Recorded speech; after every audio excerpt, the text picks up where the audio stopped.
In the Buddha's description of concentration practice, he says that you're aloof from sensuality, aloof from unskillful qualities of the mind. That word sensuality, Dhamma in Bali, is often misunderstood. Sometimes it's translated as aloof from sensual pleasures. But the Buddha doesn't have you search out a really difficult, painful place to practice. You try to find a place that's quiet, sit in a comfortable position. What he's talking about when he says you're aloof from sensuality is that you're not thinking thoughts about sensual pleasures, planning them, going over sensual pleasures from the past. And you get aloof from that so the mind can be really quiet. Now for a lot of us, that's where we find our pleasures, our happiness. Nice sights, sounds, taste, tactile sensations. For many people, that's what happiness is in life. But the Buddha says there's something better. If you're attached to those things, he says you're a slave to craving. And you really can't trust your mind. It goes slipping out after these things and can take you along with it, drags you along with it, especially at death. You're afraid of losing sensual pleasures and you see the opportunity for some more and you just go for them. But sensual pleasures can lie to you. And John Munn talks about how when he was able to remember his past lifetimes, there was one period where for 500 lifetimes he was a dog.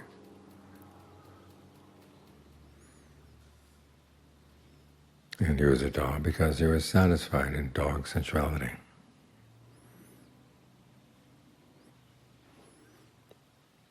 There's a passage in the canon where the Buddha, after the end of the rains retreat, is going to go off on a wandering tour.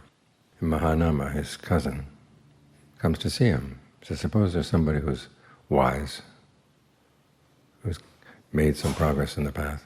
He's dying, and the Buddha's not there to give him advice. What kind of advice should he give him? And the Buddha starts out by saying, make sure he's not worried about his family, worried about things in this lifetime. Because now he can't do anything about those. He shouldn't weigh his mind down with them. And then he, as Mahanama asks, are you afraid of losing human sensuality? And the man says yes. The Mahanama is supposed to tell him, well, there's better up in the levels of heaven. He goes up to different levels one by one by one. Each time it gets better and better. Finally he gets to the level of the Brahmas. So the Brahmas' pleasures are more refined than that. Those are the pleasures of concentration. So when we practice concentration, we're lifting our minds up above our ordinary sensual pleasures, finding pleasure in the sense of the body as we feel it from within, like we're doing right now. Breathe in a way that feels good. Think of your whole nervous system breathing. It's not just the lungs expanding, contracting. The whole nervous system is bringing the breath in, letting the breath go out. See how that feels. If you can get a more expansive sense of good energy in your body, that's a lot nicer than sight, sound, smells, taste, and tactile sensations, because those things are very shallow. They're just like a coating of paint on your sensory organs. And even paint lasts longer. They're there, then they're gone, like reflections of light on water. But this goes deeper, and it lasts longer. So try to get in touch with the potential for a feeling of well-being inside the body like this, because you're lifting your mind above the heavenly levels when you do. And when you can find a sense of well-being this way, then you can look back at the sensual pleasures that you used to go after and be honest about their drawbacks. We have that chant for the 32 parts of the body. We've had a lot of people complain. So why look at the negative side of the body? People suffer from a negative body image already. Well, one, if you weren't really attached to the idea that you want your body to look good, this contemplation wouldn't bother you.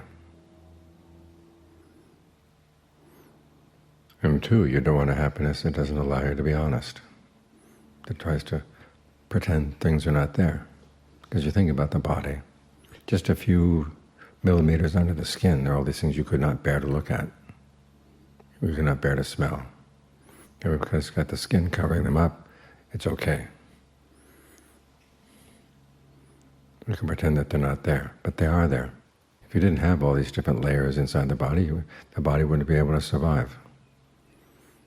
So here we are, stuck with something that, in order for it to live, has to have a lot of unattractive aspects. And for us to get sensual pleasure out of it, we have to ignore those aspects. So the mind is lying to itself. And that kind of happiness can't last. Think of the shock that some people go through when they see someone they've loved. Their bodies are torn apart, say in a war or in an accident. And you go crazy. Because the things you've been trying to deny are suddenly made very, very clear. You're a lot safer if you can think about the drawbacks of the body and admit that, yes, they're there. They've always been there. They're there now. And that you've got to find happiness in something else. This is why the Buddha offers us the practice of concentration, because that lifts the mind, even above deva sensuality. Because the nature of the mind is it's looking for happiness and sensuality. As the Buddha said, even if it rained gold coins, it wouldn't be enough for one person's desires.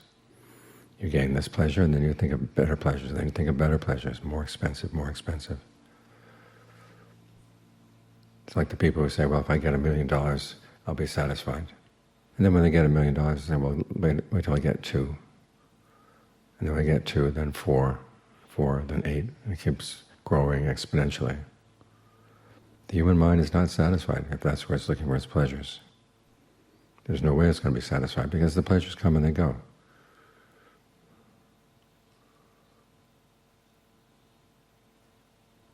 So if you want to find some satisfaction, look inside, develop a taste for the feeling of the good breath energy in the body. And then make that your foundation as you go through the day. The Buddha gives an analogy. He says our engagement with the senses is like having animals that are running off in different directions. You've got a crocodile that wants to go down to the river, you've got a monkey that wants to go up in a tree, you've got a dog that wants to go into a village, a snake that wants to go in a hole in the ground, a bird that wants to fly up into the air, and a jackal that wants to go into a charnel ground. If you put leashes on these animals, but don't tie the leash to anything more solid, so you just tie the ends of the leashes to one another, they'll pull, and whoever is the strongest will pull all the others in its direction. Probably be the crocodile, pull everybody down into the water where they drown. That's the way it is as we go through the day, looking for things that we'd like to see, trying to listen for things that we would like to listen to. As long as they're feeding on sensory pleasures like that, the mind is out of control. What the Buddha says is you've got to find a post, tie the leashes to a post, make sure the post is strong, and then pull as they might, they can't go anywhere and they'll stay right here. The post, he says, is mindfulness immersed in the body. And mindfulness immersed in the body leads to concentration. You have a sense of well-being with the breath as you fully inhabit your body. And then you're not so hungry for things outside. You can breathe easily and have pleasure right there. Try to breathe into all the little muscles that do a lot of work. Say the muscles of your hands, the muscles around your eyes, the muscles right at the breastbone. Let them do the breathing. Let them get nourished by the breathing. With a sense of fullness as you breathe in, fullness as you breathe out. Don't squeeze things out as you breathe out. And you find there's kind of a melting sense of pleasure. I'll let that melting pleasure spread through the body. And there you are, you've got a sense of well-being that's a lot deeper and a lot more lasting than a nice sight that comes and goes, or a sound that comes and goes.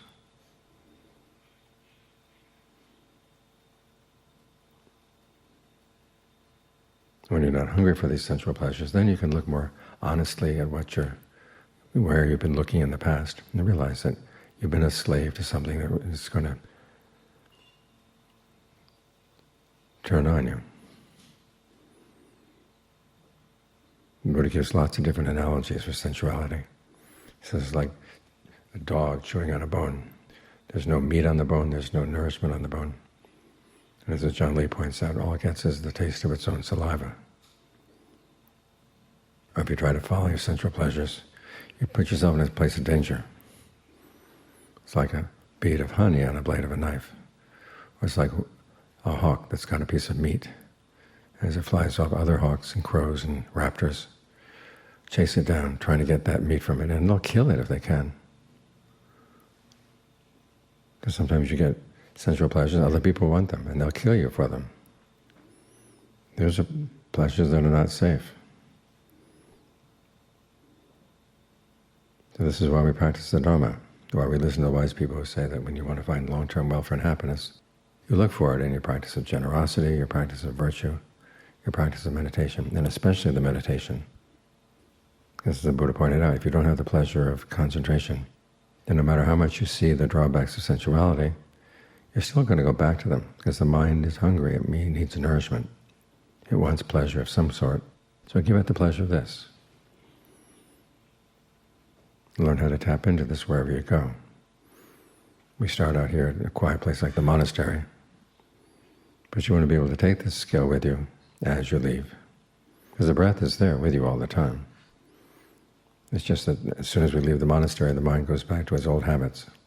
It starts wanting to look for nice sights, listen to nice sounds. It gets pulled out again. It's lost its post. The crocodile's going to drag you all down. So try to gain a sense of well-being inside that you can maintain. Of course, as the Buddha pointed out to Mahanama in that sutta, he says when you get the person who's dying focusing on the pleasures of the Brahma realms, you point out to that person, well, even the Brahma realms have their drawbacks. They still have a sense of self-identity, the sense of you. Now you're latched onto this, the pleasure of the concentration. And that too is a form of attachment. And even though it's pulled you away from sensuality, it still isn't the ultimate goal. The ultimate goal is when you have these things and you learn how to let go of them, not to go back to your own sensual pleasures, but to go up to something even more free. Which is why the Buddha talks not only about passion for sensuality, but passion for form, passion for formless. But before you try to let go of those, make sure that you've gotten really good at the sense of the pleasure of form here in the body. So you can pull yourself away from your hunger for sensual pleasures, your hunger for sensual fantasies. You've got something much better right here. After all, why do we go for those pleasures? Well, we want a sense of ease and well-being. Well, you can create a sense of ease and well-being by the way you focus on the breath, with a lot fewer drawbacks, a lot fewer pitfalls. So try to develop this as a skill, because it'll save you from a lot of grief.